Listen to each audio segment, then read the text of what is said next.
Hola, buenas tardes a todos. El día de hoy nosotros vamos a estar explicando un concepto matemático que es una herramienta absolutamente fundamental en el análisis matemático y en la topología. Vamos a hablar del teorema de Lindelof. Y es que este teorema es fascinante porque actúa como una especie de traductor universal.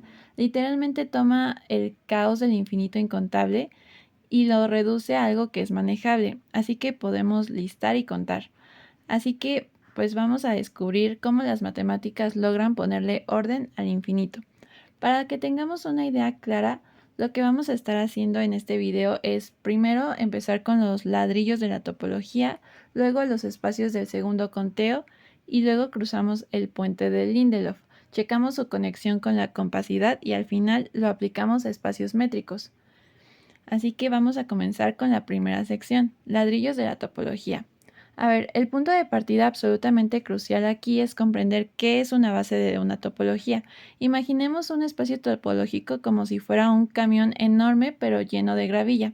Las uniones de estas pequeñas piedras forman todos los conjuntos abiertos posibles.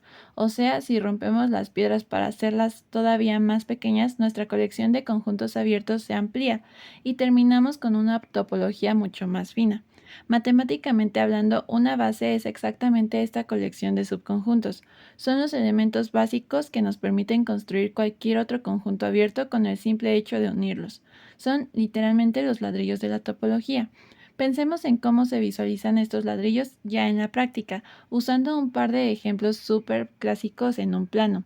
En un caso, los elementos básicos podrían ser regiones circulares, es decir, todo el interior de un círculo, o bien podrían ser regiones rectangulares. La magia de esto es que cualquier forma abierta, por más rara o extraña que la dibujemos en ese plano, se puede construir simplemente superponiendo y uniendo una cantidad infinita de estos circulitos o rectángulos. Es como armar un rompecabezas gigante.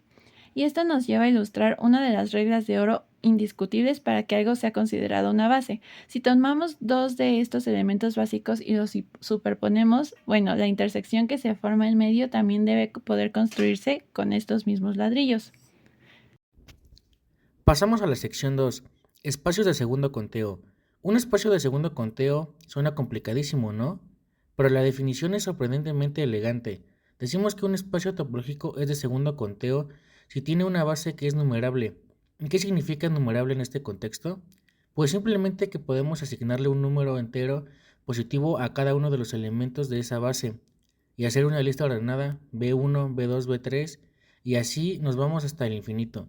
La diferencia clave es que no es un infinito caótico, donde nos perdemos, es un infinito que sí se puede contar. Sección 3.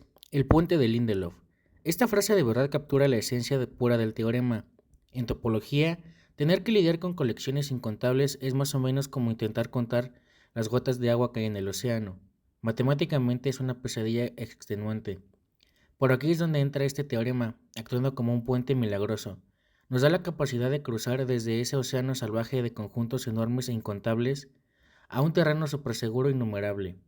Y lo mejor de todo, sin perder absolutamente nada de la cobertura original. Simplifica las cosas de una manera drástica. Bueno, vamos a ver el enunciado formal.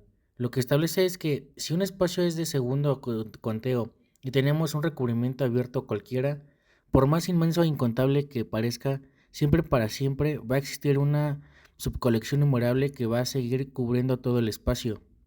La demostración de esto, la verdad, una genialidad de la lógica. Funciona más o menos así. Dado un recubrimiento abierto arbitrario, tomamos a un punto cualquiera del espacio. Obviamente, este punto pertenece a algún conjunto abierto de nuestro recubrimiento. Ahora, como sabemos que tenemos una base numerable, forzosamente existe un elemento básico que contiene a este punto y que a su vez cabe completito dentro de ese conjunto del recubrimiento. Hacemos este mismo paso para cada punto del espacio, y aunque el recubrimiento original sea infinito e incontable, los elementos básicos que estamos usando salen únicamente de nuestra lista numerable. Al final, elegimos un solo conjunto del recubrimiento original por cada ejemplo básico que usamos y ¡pum! La subcolección resultante hereda sí o sí esa numerabilidad. Es un filtrado matemático perfecto. Y así llegamos a la sección 4. La conexión con compacidad. Es súper importante comparar estos dos conceptos. El término de compacidad lo introdujo Fracture por ahí de 1906. Es una condición estricta más no poder. Para que digamos que un espacio es compacto, de cualquier recubrimiento abierto, tenemos que poder extraer una familia que sea finita. El teorema de Lindelof, en cambio, es como la versión un poquito más relajada de esta idea. No te exige llegar a fuerzas a un número finito, sino que se conforma con llegar a una cantidad numerable. Básicamente, Lindelof es el paso previo, ese puente de emergencia que usamos cuando la compacidad estricta es simplemente inalcanzable. Bueno, ahora vamos con los espacios métricos y límites. Ahora, si hablamos de espacios métricos, este teorema de verdad brilla con luz propia. Resulta que, en un espacio métrico, el hecho de tener una base numerable es exactamente lo mismo, es el equivalente a ser separable, y esto tiene unas implicaciones brutales. Nos garantiza que en espacios de todos los días, como la recta real o el espacio euclidiano de n dimensiones, cualquier recubrimiento abierto, no importa qué tan redundante lo hagan, siempre se va a poder reducir a un subrecubrimiento numerable. Funciona como una gran, enorme red de seguridad matemática. Ahora vamos a aterrizar esto con un ejemplo muy práctico en la recta real. Imaginemos que tratamos de cubrir toda la recta de los números reales usando intervalos abiertos, digamos de la forma n, n más 2 para cada número entero. Evidentemente es un recubrimiento infinito, y salta a la vista que no hay manera de que una cantidad finita de estos intervalos logre cubrir una recta que no tiene fin. O sea, la compacidad nos falla aquí. La recta real no es compacta, pero gracias a Lindelof sabemos que con certeza que sí podemos reducir esta a una subcolección numerable. Pero vamos a ver, ¿qué pasa si cambiamos las reglas del juego con los intervalos? Aquí es donde hace su aparición la famosísima recta de Somfrey. Esta recta se define usando la recta real, pero con intervalos semiabiertos, los que incluyen el extremo izquierdo pero en el derecho, cerrado en A y abierto en B. La recta de Somfrey por sí sola cumple con el teorema de Lindelof, pero ¿por qué aquí viene el contraejemplo?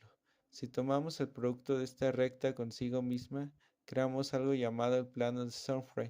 Resulta que en este plano la antidiagonal forma un subespacio discreto que es total y completamente incontable. Y esto rompe todo. El plano de Somfrey ya no cumple con Lindelof.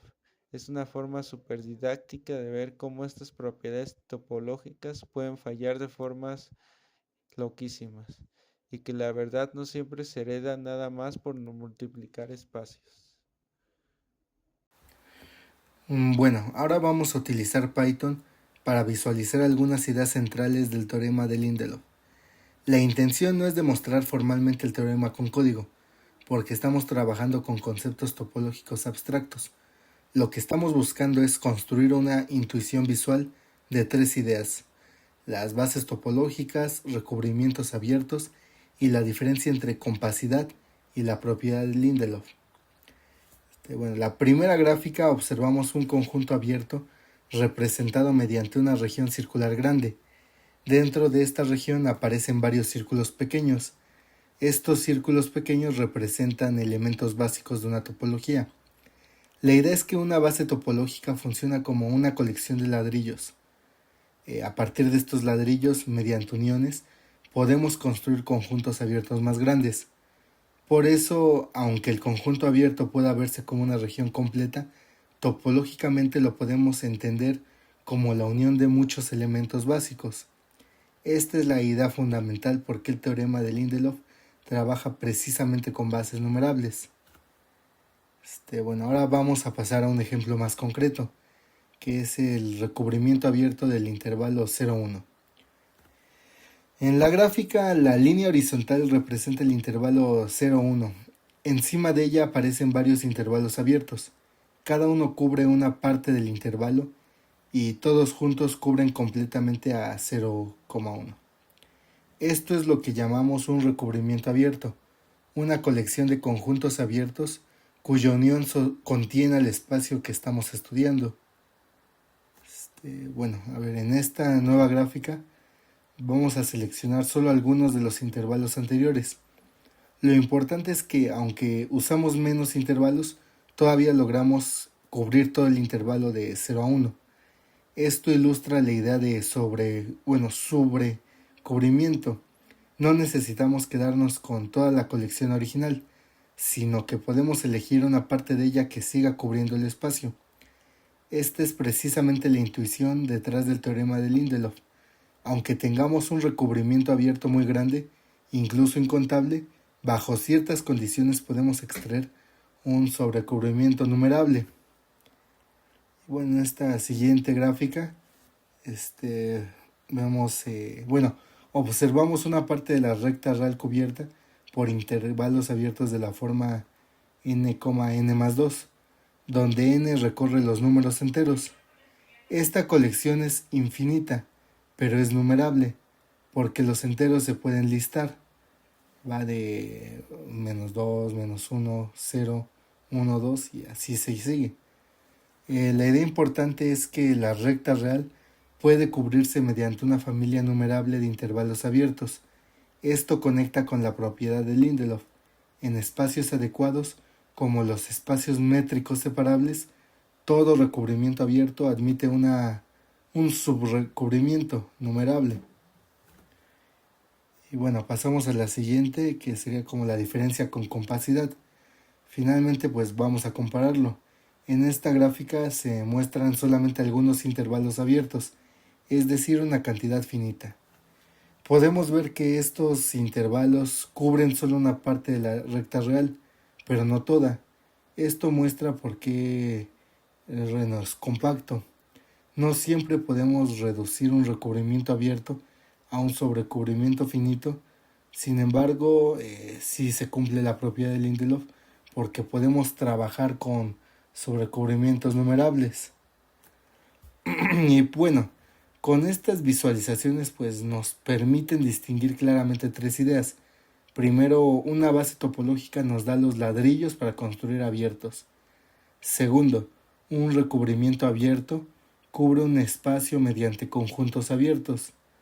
Y tercero, el teorema de Lindelof afirma que en espacios de segundo conteo, cualquier recubrimiento abierto tiene un sobrerecubrimiento numerable. Esto es como la comparación. Lo último sería la comparación con compacidad. Nos muestra la diferencia central. La compacidad exige sobrerecubrimientos finitos, mientras que Lindelof permite sobrecubrimientos numerables. Para cerrar con broche de oro, el teorema de Lindelof nos enseña que sí podemos domar el tamaño del infinito, siempre y cuando el espacio tenga la estructura adecuada.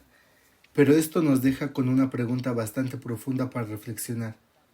Si este teorema es capaz de construir un puente entre lo incontable y lo numerable, basándose en estos ladrillos topológicos, ¿qué es lo que ocurre con nuestra comprensión del espacio y de la idea de cercanía cuando nos quitan por completo las propiedades métricas? Es decir, cuando desaparece la capacidad de medir distancias y lo único que nos queda es la pura topología. Es un pensamiento súper provocativo y que sin duda nos invita a querer seguir escarbando en las profundidades del análisis matemático.